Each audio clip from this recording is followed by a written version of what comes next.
152 নম্বর প্রশ্নে বলা হয়েছে নিম্নের কোন চুক্তিটি সুনির্দিষ্টভাবে বাস্তবায়ন করা যাবে না। যে চুক্তির অ্যান্সার হচ্ছে ঘ, অর্থাৎ উপরের সবগুলো কার্য সম্পাদন না করলে আর্থিক ক্ষতিপূরণ দ্বারা পর্যাপ্ত প্রতিকার হয়। জটিল অসংখ্য পুঙ্খানুপুঙ্খ বিবরণের সমষ্টি। যে চুক্তি কার্যকরণ পক্ষসমূহের ব্যক্তিগত যোগ্যতার উপর নির্ভর করে। 153 নং প্রশ্নে বলা হয়েছে সুনির্দিষ্ট প্রতিকার আইনে কত ধারা অনুযায়ী অরেজিস্ট্রিকৃত বিক্রয়ের চুক্তির দলিল সুনির্দিষ্টভাবে কার্যকর করা যাবে না।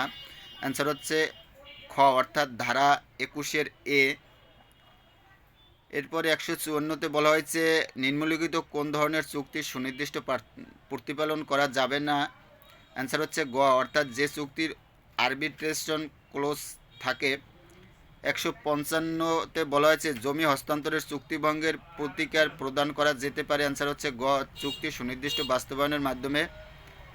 156-তে বলা হয়েছে ক, ক্ষয়ের নিকট একটি জমি 100 টাকায় বিক্রির জন্য চুক্তিবদ্ধ হয়, সম্পূর্ণ টাকা পরিশোধের করার পরও ক, জমি বিক্রি করতে অস্বীকার করে, ক্ষয়ের প্রতিকার কি। অ্যান্সার হচ্ছে গ, অর্থাৎ চুক্তির সুনির্দিষ্ট বাস্তবায়ন।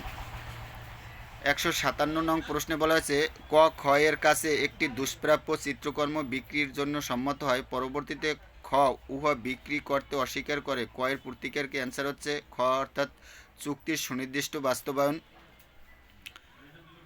প্রশ্ন হচ্ছে নিম্নের কোনটি আইন অনুযায়ী বলবৎযোগ্য। অ্যান্সার হচ্ছে খ, অর্থাৎ এ বিকে বিবাহ করার চুক্তি করে। 159 নং প্রশ্নে বলা হয়েছে নিম্নের কোন চুক্তি সুনির্দিষ্টভাবে প্রতিপালনের জন্য বাধ্য করা যাবে। অ্যান্সার হচ্ছে গ, যখন কোনো স্থাবর সম্পত্তি বিক্রির চুক্তি করা হয়। ধারা 22-এ বলা হয়েছে সুনির্দিষ্ট কার্য সম্পাদনের ডিক্রি প্রদান সম্পর্কে বিবেচনামূলক ক্ষমতা।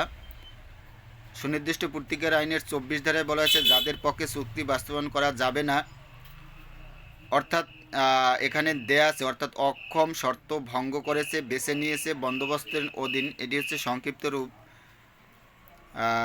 160 নং প্রশ্নে বলা হয়েছে চুক্তির সুনির্দিষ্ট বাস্তবায়নের কোনো মামলায় যে ক্ষেত্রে কোনো সময়কাল নির্ধারিত নেই সেক্ষেত্রে তামাদির মেয়াদ গণনা আরম্ভ হবে। অ্যান্সার হচ্ছে ক, অস্বীকৃতির বিষয় জানার তারিখ হতে।